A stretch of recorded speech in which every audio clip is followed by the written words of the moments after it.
नाशिक जिल्ह्यातील नांदगाव तालुक्यातील ढेकूबुद्रुक येथील शिंदे वस्तीवर बुधवारी तारीख 10 एप्रिल रोजी पहाटे 2 ते 4 वाजेच्या सुमारास रामचंद्र रायबान गायके यांच्या गट क्रमांक 76/1 या शेतातील राहत्या घरामध्ये मागील दरवाजातून आत प्रवेश करून सोने चांदीचं दागिनं, नवीन कपडे आणि रोख रक्कम 28,000 असे सर्व मिळून 80,000 रुपयांची चोरी झाली आहे।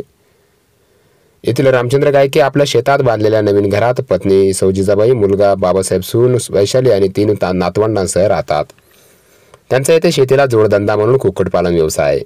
उन्हाळ्याचे दिवस असल्यानं सिमेंटच्या घरात गरम होत असल्यानं दररोज मंगळवारी प्रमाणे रात्री 10च्या सुमारास त्यांच्या 2 विवाहित मुली सोनाली राऊत, राणा शिंदे, तालुका चाळीसगाव आणि मीरा सोनवणे या घरी असल्याने सर्वांनी एकत्रितपणे जेवण करत घराचे दरवाजे खिडक्या बंद करून समोरच्या बाजूला घराच्या ओट्यावर झोपले।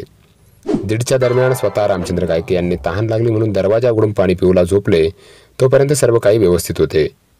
त्यानंतर अज्ञात चोरट्यांनी घराच्या मागील बाजूच्या दरवाजाचा कोंडा तोडून घरातील कपाटात ठेवलेली 1 तोळा सोन्याची पोत, चांदीचे जोडवे, 1 जोड चांदीच्या हातात घालण्याची कडे, 1 जोड व त्यांना स्वतःला नाशिक येथे दवाखान्यात जाण्यासाठी घरात ठेवलेली रोख रक्कम 28,000 रुपये, तिसरी मुलगी योगिता काळे, राहणार रेडगाव, तालुका चांदवड हिचे नवीन 11,000 रुपये किमतीचे महावस्त्र आणि घरातील नवीन साड्यावर डल्ला मारून चोरटे पसार झाले।